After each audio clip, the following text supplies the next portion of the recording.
नमः संस्कृताय। प्रिय संस्कृत मित्राणी, संस्कृत सेवा में आप सभी का स्वागत है। हम लोग LTGIC के लिए ही मेघदूतम ग्रंथ का अध्ययन आरंभ कर दिए हैं, जिसमें हम लोगों ने अभी तक 2 वीडियो में पूर्व मेघ का सामान्य परिचय पढ़ लिया था। अब आज उसी क्रम में हम लोग उत्तर मेघ का सामान्य परिचय पढ़ेंगे। क्या पढ़ेंगे? उत्तर मेघ का सामान्य परिचय। सामान्य परिचय इसलिए पढ़ लेना चाहिए क्योंकि सामान्य परिचय से प्रश्न पूछ सकता है, इसलिए हम लोगों को सामान्य परिचय पढ़ना ही चाहिए। आपसे मान लीजिए पूछ लेगा सामान्य परिचय से प्रश्न, तो आप कैसे करेंगे? इसलिए उत्तर मेघ को भी हम लोग थोड़ा सा सोचे कि सामान्य परिचय पढ़ लिया जाए। पुस्तक है, उसी का हमने लगा दिया है, आप लोगों से चर्चा कर दी है। मेघदूतम महाकवि कालिदास की रचना है, आप लोग सब जानते हैं किसकी रचना है। महाकवि कालिदास की रचना है मेघदूतम, और मेघदूतम गीत काव्य है। कौन सा काव्य है? गीत काव्य। गीत काव्य, गीत काव्य कहा जाता है इसको। संदेश काव्य भी कहा जाता है इसको। संदेश काव्य, खंड काव्य भी कहते हैं इसको, और दूत काव्य भी मेघदूतम को कहा जाता है, क्योंकि मेघ को दूत बनाया था यक्ष ने मेघदूतम में। कालिदास ने मेघ को दूत बनाने की कल्पना यहाँ पर की है। और श्रृंगार रस प्रधान है। कौन सा है? श्रृंगार रस प्रधान है। श्रृंगार रस, श्रृंगार रस 2 भेदों में है, संयोग श्रृंगार, वियोग। तो यहाँ पर विप्रलम्भ श्रृंगार की चर्चा आई है, वियोग जिसको कहते हैं। तो श्रृंगार रस का स्थायी भाव विरति होता है, तो यहाँ पर विप्रलम्भ श्रृंगार की चर्चा आई है। और आपको बता दें कि मलिनाथ ने 121 पद्य माने हैं, 6 प्रक्षिप्त माने उन्हें, कुल मिलाकर के 115 मानते हैं, 6 प्रक्षिप्त मानते हैं। तो मलिनाथ के अनुसार भी 121 माना जाता है। परीक्षाओं में भी पूछा जाता है मलिनाथ ने कितने श्लोकों को माना है, तो आप बताएंगे 121 मानते हैं, लेकिन 115 वो ऑथेंटिक मानते हैं, 106 जो है प्रक्षिप्त मानते हैं। तो कुल मिलाकर के 121 श्लोक हो जाते हैं, ठीक है ना। 67 और आप पढ़ेंगे 52, तो इस प्रकार से होता है। 67 पूर्व मेघ में है, और हम लोगों को GIC के लिए पूर्व मेघ ही पढ़ना है। क्या पढ़ना है? पूर्व मेघ पढ़ना है। और थोड़ा सा सामान्य परिचय या संक्षिप्त जानकारी भी जानना आवश्यक हो जाता है, इसलिए हमने सोचा कि आप लोगों को संक्षेप में परिचय पुस्तक है, उसी से बना करके आपसे संक्षिप्त परिचय की चर्चा कर लेते हैं। और संक्षिप्त परिचय हमारी चर्चा आज समाप्त हो जाएगी, और इसके बाद कल से हम जो है कल की सुबह से ग्रंथ में प्रवेश कर जाएंगे, और ग्रंथों का हम लोग श्लोक बार अध्ययन करेंगे, एक श्लोकों का अध्ययन करेंगे, और श्लोकों में से क्या प्रश्न बनेगा उन प्रश्नों को देखेंगे। उसकी सामासिक टिप्पणी क्या हो सकती है वो भी देखेंगे, उसमें संधि क्या हो सकती है वो भी देखेंगे, उस श्लोक में अलंकार क्या हो सकता है वो भी देखेंगे, छंद क्या हो सकता है तो भी देखेंगे। तो छंदों के बारे में अगर चर्चा की जाए तो पूरा मेघदूतम मंदाक्रांता छंद में है। किस खंड में है? मंदाक्रांता छंद में है। और मंदाक्रांता छंद का लक्षण ही होता है मंदाक्रांता जलधि षड्गई भौन तौता गुरु चेत। तो मगण, भगण, नगण, तगण, तगण तथा 2 गुरुवर्ण जहाँ पर आते हैं वहाँ पर मंदाक्रांता छंद होता है। और मंदाक्रांता छंद में 17 मात्राएं होती हैं। 17 कितनी? 17 मात्राएं। तो आपको बता दें 4, 6 और 7 अक्षरों पर मंदाक्रांता छंद में यति होती है, और कुल मिलाकर के 17 मात्राएं होती है प्रत्येक में। 17 चौको 68 पूरी मात्राएं मंदाक्रांता छंद में, संपूर्ण मात्राओं की चर्चा है। तो आप बताएंगे चारों पादों में तो 68 हो जाएंगी, और प्रत्येक पाद में 17, यानी प्रत्येक चरण में 17 मात्राएं मंदाक्रांता छंद में होती हैं। और आपको बता दें कि जो मेघदूतम नामक ग्रंथ है, यहाँ संपूर्ण ग्रंथ केवल मंदाक्रांता छंद में ही प्रयुक्त है। किसमें प्रयुक्त है? मंदाक्रांता छंद में प्रयुक्त है। और मेघदूतम का यक्ष होता है नायक, और नायिका होती है यक्षिणी, ठीक है ना। और नायक धीर ललित कोटि का नायक होता है। यक्ष जो है धीर ललित कोटि का नायक होता है। पूर्व मेघ हम लोगों ने पढ़ लिया था, और उत्तर मेघ में हम लोग चर्चा करेंगे, जहाँ पर अलकापुरी की चर्चा आती है। कहाँ की चर्चा आती है? अलकापुरी की चर्चा आती है, क्योंकि हमने पूर्व में पढ़ लिया है इसकी सामान्य जानकारी में कि यक्ष के स्वामी होते हैं कुबेर जी। कुबेर धनपति होते हैं, ठीक है ना। और उसका जो सेवक होता है, अनुचर होता है, यक्ष होता है। कुबेर जी, हमने पढ़ा कि कुबेर जी किसी कार्य से बाहर चले गए थे, और उसको एक तालाब की सुरक्षा के लिए नियुक्त करके, जैसे रात में क्या है कि अपनी प्रीतमा के चक्कर में ही अपने प्रीतमा से मिलने चला आया, और जंगली हाथी आए और तालाब में कमल को नष्ट भ्रष्ट कर दिया।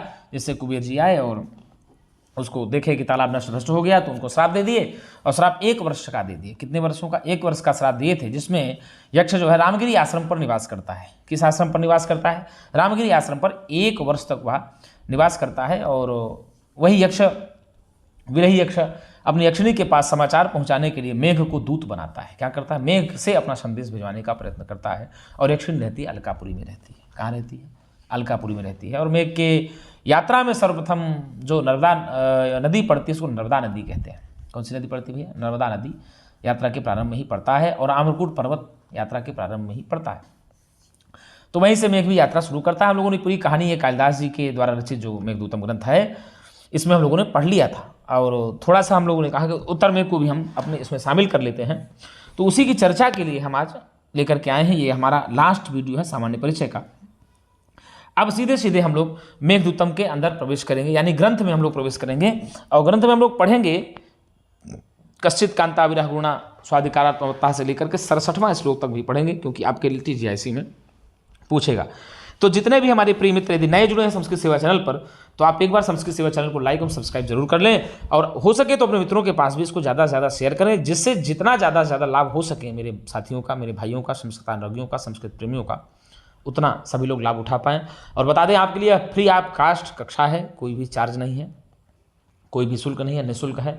हमारे चैनल के प्लेलिस्ट पर आप जाएंगे तो आपको TGT से संबंधित सारी वीडियो फ्री ऑफ कास्ट मिल जाएंगी, आप देख लेंगे। और संयोग बना रहा अच्छा तो हम आपको लाइव भी मिलेंगे, बहुत जल्दी मिलेंगे। और गुरुजी आशीर्वाद इसी प्रकार से बनाए रहेंगे तो आप लोग सब प्रेम स्नेह बनाए रहेंगे तो आप लोगों को लाइव भी हम मिलेंगे। और जितना भी हो सकेगा आप लोगों के लिए करते ही रहेंगे, क्योंकि जीवन ही संस्कृत के लिए देना है, तो फिर उसमें सोचना क्या है। तो आइए सीधे देख लेते हैं कि क्या दिया हुआ उत्तर मेघ। क्या है? उत्तर मेघ। तो मेघदूतम को 2 भागों में बांटा गया है, पूर्व मेघ और उत्तर मेघ। ठीक है, तो पूर्व मेघ की चर्चा हम लोगों ने कर ली है। आज उत्तर मेघ में ही हम लोग प्रवेश कर दिए हैं। तो देख लीजिए क्या दिया है। उत्तर मेघ के प्रथम श्लोक में अलका नगरी की तुलना मेघ के साथ की गई है।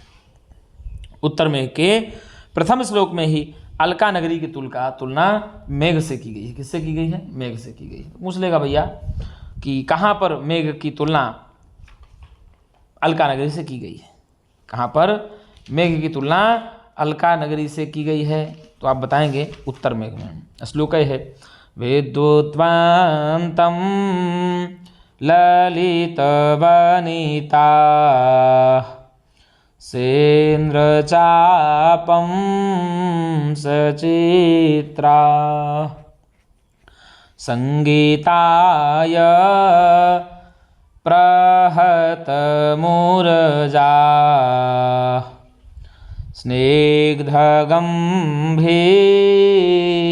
स्निग्धगम्भीरघोषम् अन्तस्तोऽयं मणिमयभुवः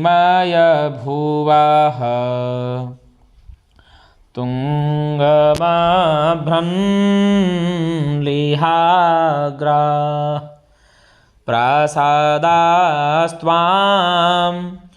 तुलयितुमलम् यत्र तैस्तैर्विशेष। चर्चा ही आई है। हे मेघ, जिस अलका नगरी में सुंदर स्त्रियों वाले चित्रों से युक्त संगीत के लिए बजाए गए मृदंगों वाले, मणिजटित फर्शों वाले, गगनचुंबी शिखरों वाले महल, बिजली धारण करने वाले, इंद्रधनुष से युक्त मधुर एवं गंभीर गर्जन वाले, अंदर जल धारण करने वाले तथा ऊंचे तुमसे उन गुणों के कारण समता करने में समर्थ है। ऐसा बताता है उत्तर मेघ में कि प्रथम श्लोक में अलका नगरी की तुलना मेघ के साथ की गई है। मेघ की बिजली की तुलना अलकापुर की स्त्रियों से, इंद्रधनुष की तुलना सुंदर चित्रों से की गई है। तो देख लीजिए क्या बड़ी बात कहा। मेघ की बिजली की तुलना अलकापुर की स्त्रियों से की गई है। अर्थात जितनी चमक मेघ की बिजली में होती है उतनी ही चमक, उतनी ही कांति अलकापुर के रहने वाली युवतियों के सौंदर्य में है। सोच लीजिए, उनके यौवन में इतनी चमक है। इंद्रधनुष की तुलना सुंदर चित्रों से की गई है। इंद्रधनुष की तुलना सुंदर वहाँ के अलकापुर के नगरियों में, जो नगरों में बने हुए महल हैं, उनके भवन के चित्रकारियों से की गई है। और मेघ के गर्जन की तुलना अलका में बजाए गए मृदंगों से। मेघ के गर्जन की तुलना अलका नगरी में जो बजाए जाते हैं मृदंग आदि के वाद्य जो होता है उनसे तुलना की गई है। प्रश्न आपसे पूछ लेगा कि मेघ की बिजली की तुलना कहाँ की स्त्रियों से की गई है?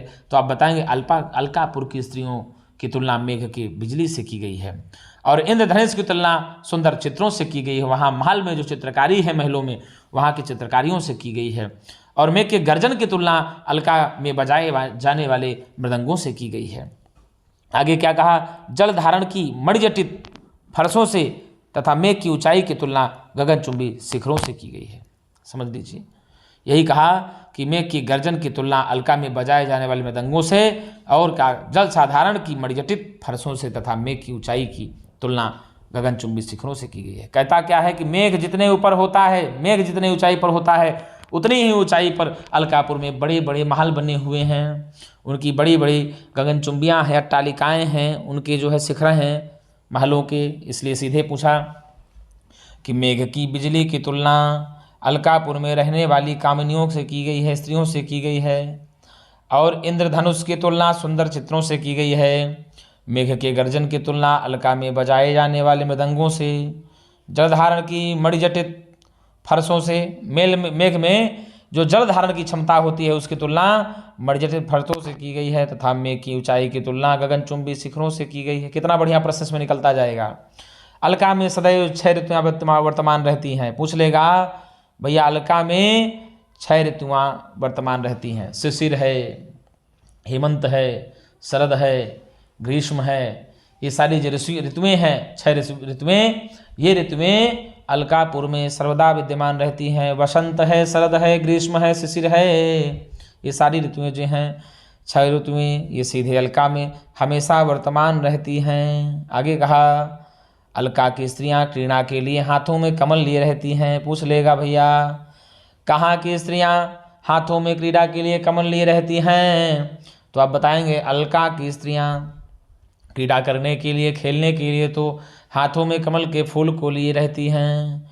बालों में कुंद पुष्प का लगाती हैं भैया, बालों में कुंद पुष्प लगाती हैं, कुंद पुष्प बालों में लगाती हैं, तथा मुख पर लोध्र पुष्प का रस लगाए रहती हैं। क्या लगा रहती हैं? यदि पूछ लेगा कि अलका की स्त्रियां बालों में किस पुष्प को धारण करती हैं, तो अलका की स्त्रियां बालों में कुंद पुष्प को धारण करती हैं और मुख में लोध्र पुष्प का रस लगाए रहती हैं। मुख में किसका रस लगाए रहती हैं?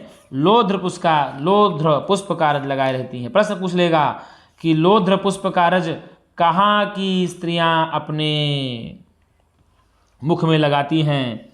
तो आप बताएंगे भैया अलकापुर की। कहाँ की? अलकापुर की स्त्रियां अपने मुख में लोध्र पुष्प का लक्ष्य लगाए रहती हैं और वे जूड़ों में कुर्बक का लगाए रहती हैं। किसमें भैया? जूड़ों में कुर्बक का लगाए रहती हैं और कानों में सुंदर शिरीष पुष्प लगा करके और मांग में कदम्ब पुष्प सजाती हैं। मांग में क्या सजाती हैं? कदम्ब का पुष्प सजाती हैं। कहाँ की स्त्रियां? पूछ लेगा भैया अलका की स्त्रियां मांग में अपने कदम्ब का पुष्प लगाती हैं। तो पूछ लेगा भैया कि कहाँ की स्त्रियां क्रीड़ा के लिए हाथों में कमल पुष्प को धारण करती हैं? तो आप बताएंगे अलकापुर की स्त्रियां। फिर पूछ लेगा कहाँ की स्त्रियां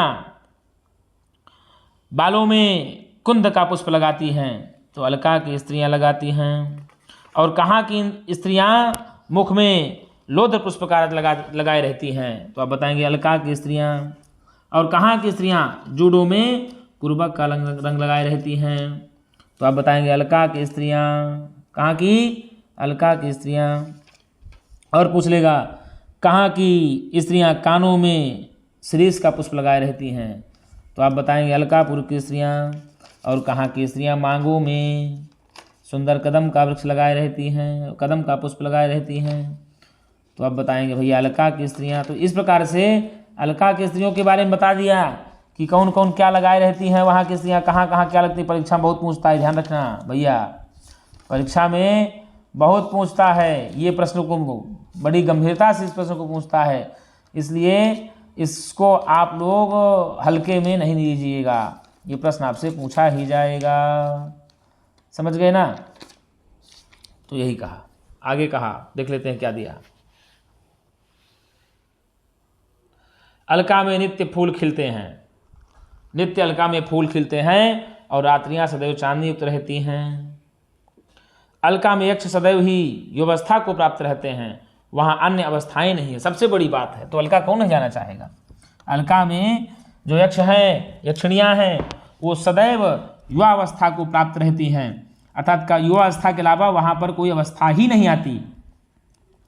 तो बताइए भैया कौन है ऐसा व्यक्ति जो वहाँ पर ना रहना चाहे, सभी रहना चाहेंगे। ये जो चर्चा आई थी आपको बता दें कि दिया ना यहाँ कि अलका की स्त्रियाँ क्रीड़ा के लिए हाथों में कमल लिए रहती हैं, बालों में कुंद पुष्प का तथा मुख पर लोद्र पुष्प का लगाए रहती हैं, और वे जूड़ों में करबक का तथा कानों में सुंदर शीर्ष का पुष्प लगा करके ही मांग को कदम से सजाती हैं। ये दूसरा ही श्लोक है।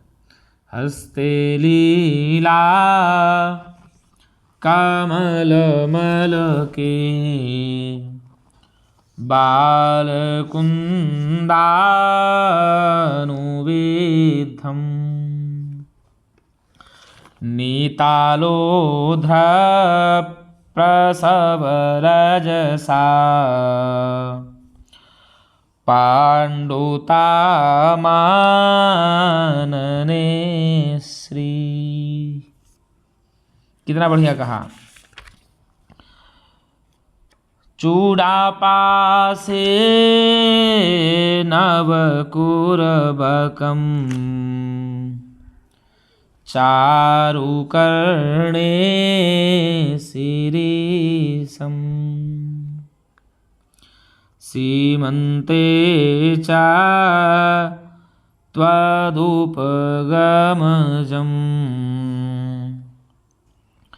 यत्र नीतं वधूनां। तो आपको बता दें भैया, जो कमल पुष्प है ना, वह शरद ऋतु में उत्पन्न होता है और उसका रंग होता है नीला। क्या होता है? नीला रंग होता है कमल का। और कुंद पुष्प का रंग सफ़ेद होता है। परीक्षाओं में आपसे पूछ लेता है, तो ध्यान रखिएगा।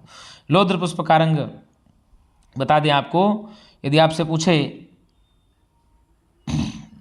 शीरीष पुष्प का रस में क्या होता है, ये भी पूछ ले आपसे, तो ये बताना है। कदम्ब किस वर्षा ऋतु में होता है? कदम्ब किस ऋतु में होता है? वर्षा ऋतु में होता है। जपा पुष्प लाल होता है। क्या होता है? जपा पुष्प लाल होता है। तो इस प्रकार से आपसे यदि पूछता है तो आप ये जरूर बता दीजिएगा महाराज। फिर आगे दिया, अलका में नित्य फूल खिलते हैं और रात्रियां सदैव चांदनी युक्त रहती हैं। अलका में हमेशा फूल खिलते हैं और रात्रियां सदैव चांदनी युक्त रहती हैं। अलका में एक सदैव युवावस्था को प्राप्त रहते हैं और वहाँ अन्य अवस्थाएं नहीं होती हैं। अलका में युवावस्था के अलावा कोई अवस्था ही नहीं है। और क्या कहा? कुबेर को रावण का भाई माना जाता है। इन्हीं का पुष्पक विमान रावण के पास था। कल्प वृक्ष से रतिफल नामक मद्य प्राप्त होता है। क्या प्राप्त होता है?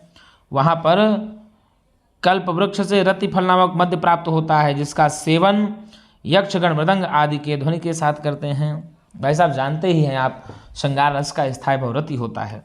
रति का मतलब काम उत्पन्न होना। आकाशगंगा मंदाकिनी के जल से शीतल तथा किनारे पर मंदार के वृक्षों से प्राप्त छाया में यक्ष कन्याएं स्वर्णिम बालुका से मणि छिपाने का खेल खेलती हैं। सोचिए, वहाँ पर जो वहाँ की अंगनाएं हैं, वहाँ की जो प्रियतमाएं हैं, वहाँ की जो कहने का मतलब यक्षिणियाँ हैं, वो अलका के बालुओं में ही खोलती हैं। श्लोक याद आता है, मंदाकिन्या सलील शिशिरै सेव्यमानामरुद्भिः मंदाराणाम् अनुतटरुहाम् छायया वारितोष्णा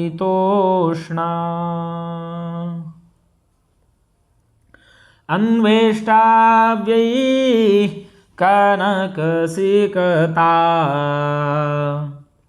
मुष्टिनिक्षेपगूढैः संगृह्णन्ते मणिभिरमर प्रार्थिता यत्र कन्या।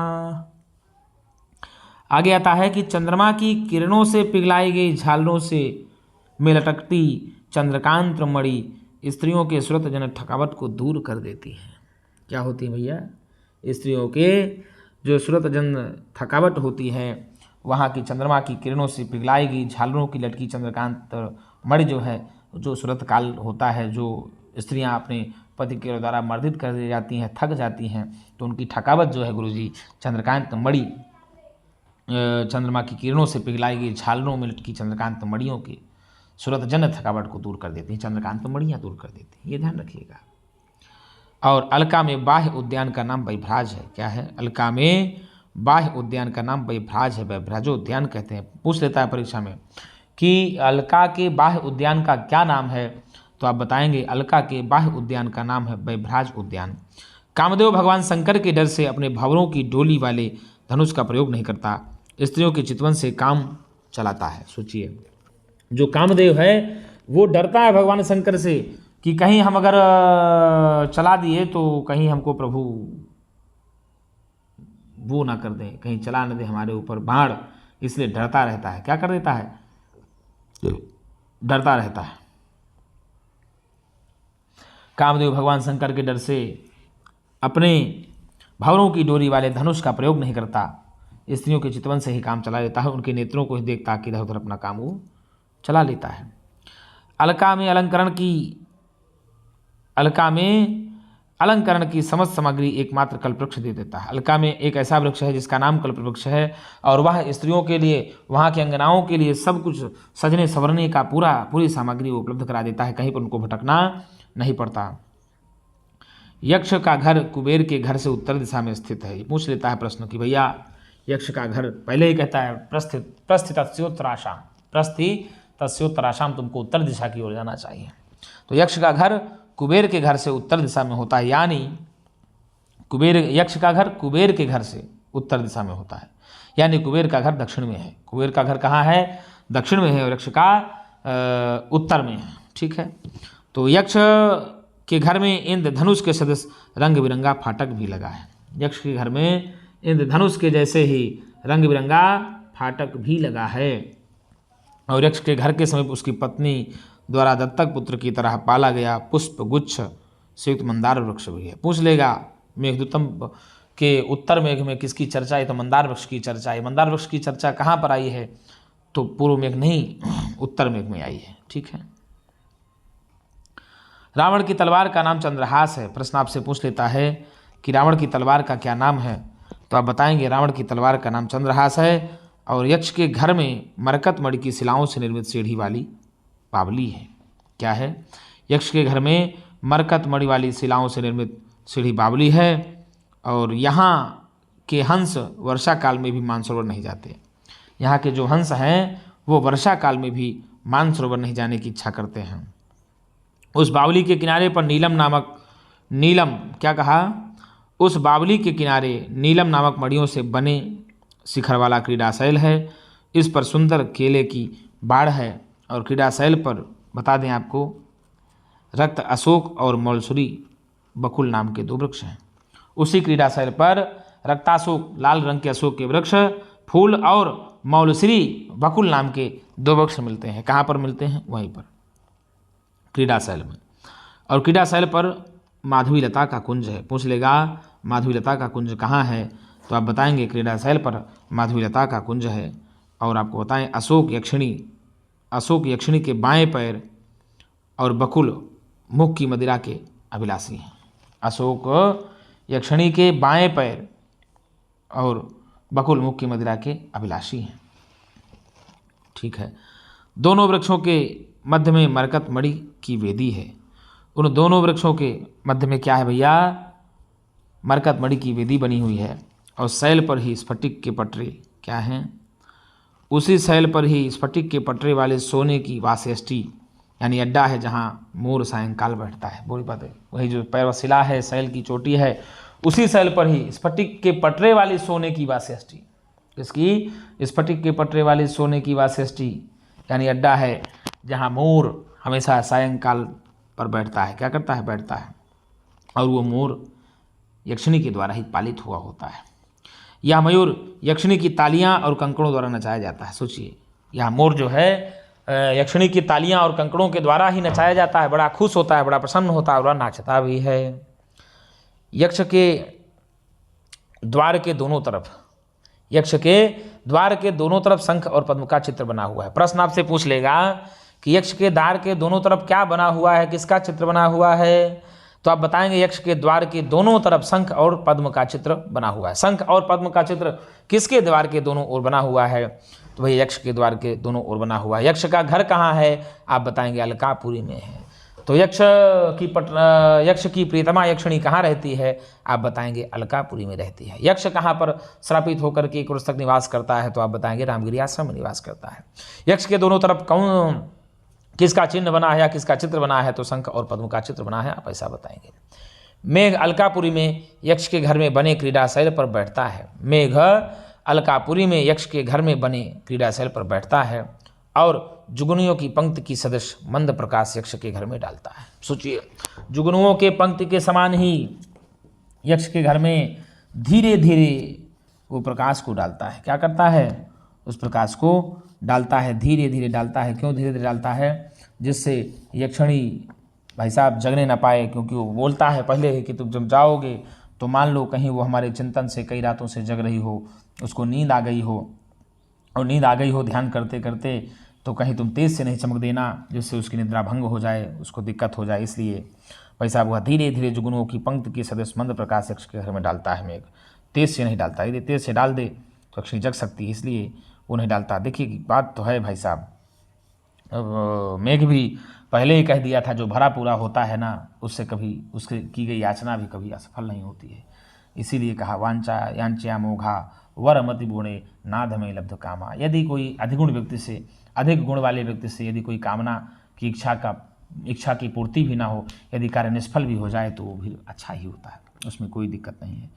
तो वही कहा, यक्ष यक्षिणी की को युवतियों की रचना के विषय में ब्रह्मा की प्रथम कृति बताता है। यक्ष यक्षिणी को युवतियों की रचना के क्रम के विषय में ब्रह्मा की पहली कृति बताता है। कहता है यक्ष मेघ से कि ब्रह्मा ने जब भी स्त्रियों की रचना स्वीकार की, तो मतलब करना प्रारंभ की, तब सर्वप्रथम ब्रह्मा जी ने यक्षिणी को ही बनाया है। किसको बनाया है, यक्षिणी को ही बनाया है।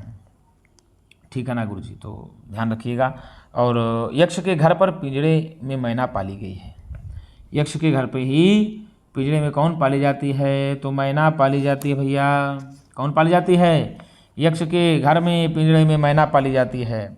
यक्ष मेघ से कहता है वह यक्षिणी को देव पूजा करते अथवा यक्ष का चित्र बनाते या मैना से बात करते देखेगा।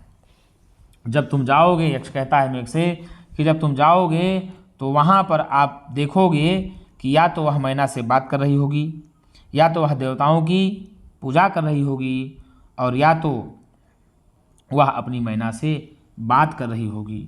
यही कुछ ना कुछ आपको करते मिलेगी यक्षिणी। ठीक है ना। और फिर आगे कहा, यक्षिणी वीणा बजाते हुए गीत गाने का प्रयत्न करती है। यक्षिणी वीणा बजाते हुए गीत गाने का प्रयत्न करती है।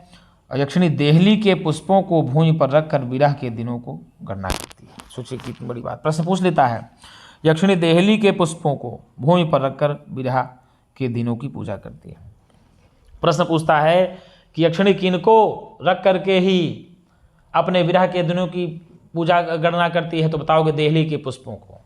ठीक है ना। यह पूछ लेगा कि यक्षिणी विरह की गणना किसके द्वारा करती है, तो देहली के पुष्पों को रख करके। ठीक है ना, ऐसा आप रखो। पुष्प से गणना करती है। किससे करती है, पुष्प से गणना करती है। यक्षिणी विरह के दिनों में भूमि पर ही सोती है। बताइए आजकल कोई ऐसी प्रियतमा मिलेगी, किसी प्रियतम से किसी का वियोग हो गया हो और वो प्रियतम भूमि पर सो रहा हो, कहीं भटक रहा हो, तुमको तो लगता है आज दूसरे के साथ चले जाएंगे लोग। ऐसे लोग मिलेंगे, बहुत कम मिलेंगे। मेरी बात को अन्यथा नहीं लीजिएगा, ये बात हकीकत है साहब, इसलिए कह रहा हूँ। यक्षिणी विरह के दिनों में भूमि पर सोती है। विरह के दिन यदि यक्षिणियों को मिले हैं तो वह भूमि पर सोती है कि हमारे नाथ, हमारे स्वामी, हमारे प्रीतम भूमि पर सो रहे हैं, जंगल में भटक रहे हैं, पर्वतों में हैं, तो हम यहाँ महल पर कैसे सैया पर सो सकते हैं, नहीं सोएंगे। लेकिन आज संभव है। आज तो एक नहीं, दो नहीं, तीन तीन नहीं, चार चार नहीं, पाँच पाँच नहीं, चार हम नहीं तो और तुम नहीं, तू ना सही तो कोई और ही सही है। तो क्या करेंगे, कहानियाँ ऐसी है। दोनों पक्ष में ऐसा होता है। मैं एक पक्ष को नहीं कह रहा हूँ, चाहे वो प्रियतम पक्ष का हो चाहे प्रियतमा पक्ष का हो, दोनों पक्षों की यही बात होती है। आजकल के तो प्रियतम भी कहीं भी भाग जाएंगे, उनका भी कोई ठिकाना नहीं होता। यक्ष मेघ से खिड़की पर बैठकर यक्षिणी को देखने के लिए कहता है। यक्ष मेघ से खिड़की पर बैठकर यक्षिणी को देखने के लिए कहता है। यक्ष कहता है मेघ से कि जब वहाँ पहुँचना तो आप खिड़की पर बैठ जाना और खिड़की पर बैठ करके ही तुम यक्षिणी को देखना कि क्या कर रही होती है, क्या चिंतन में तो नहीं होती है, क्या मैना से बात को तो नहीं कर रही होती है, क्या भगवान की पूजा तो नहीं कर रही होती है।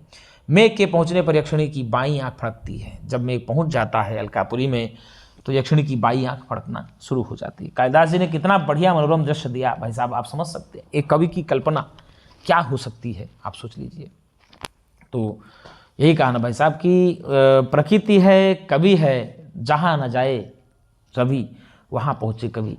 ये क्या सामर्थ्य होती है, पहले को कवियों में क्या सामर्थ्य थी, क्या पीड़ा थी, क्या भाव थे, क्या प्रकृति के प्रति प्रेम था, आज वो मिलने वाला नहीं है। तो मेघ के पहुँचने पर यक्षिणी की बाईं आँख फड़कती है और कहते हैं कि हमारे यहाँ पुरुषों की दाईं आँख फड़के और स्त्रियों की बाईं आँख फड़के तो शुभ कार्य का संकेत होता है। मेघ अपने जल बिंदुओं से शीतल बने वायु से यक्षिणी को जगाता है। मेघ अपने जल बिंदुओं से शीतल बने वायु से यक्षिणी को जगाता धीरे धीरे फुहार दे करके। और यक्ष के शाप का अंत हरबोधनी देवोत्थान एकादशी के दिन होता है। प्रश्न आ जाएगा कि यक्ष के शाप का दिन कब होता है, तो आप बताएंगे हरबोधनी या देवोत्थान एकादशी के दिन होता है, जिस दिन भगवान सूर्य अपनी सैया से उठेंगे। उसी दिन जो है यक्ष के शाप का दिवसांत होगा। उसी दिन भगवान विष्णु अपनी सैया पर से उठेंगे। यक्ष मेघ को पहचान चिन्ह के रूप में यक्षिणी के साथ घटित जो है घटित घटना को बताता है। मान लीजिए यक्षिणी ना पहचान पाए तो यक्षिणी के साथ घटित एक घटना को वो यक्ष मेघ से शेयर करता है कि इस घटना को आप जब बताएंगे तो यक्षिणी आराम से पहचान जाएगी। अंतिम श्लोक में यक्ष मेघ के लिए कामना करता है कि उसकी पत्नी बिजली के साथ कभी भी योग ना हो। अंत में देखिए सब कुछ करने के बाद यक्ष ने प्रार्थना भी किया कि हे मेघ, आपकी पत्नी बिजली से आपका कभी भी योग ना हो। और मेघदूतम पर 50 से अधिक टीकाएँ भी लिखी जा चुकी हैं। अंतिम श्लोक ही आया है, वो कहते हैं कि भैया एतत् कृत्वा प्रेयमानुचिता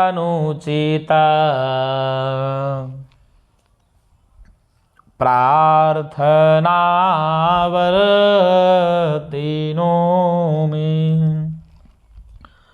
सौहार्दाद्वा विधुरइति वा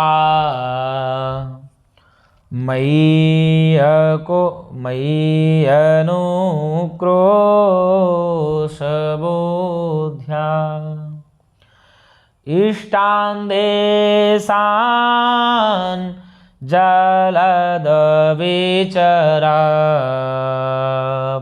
प्रावृषा संभतश्री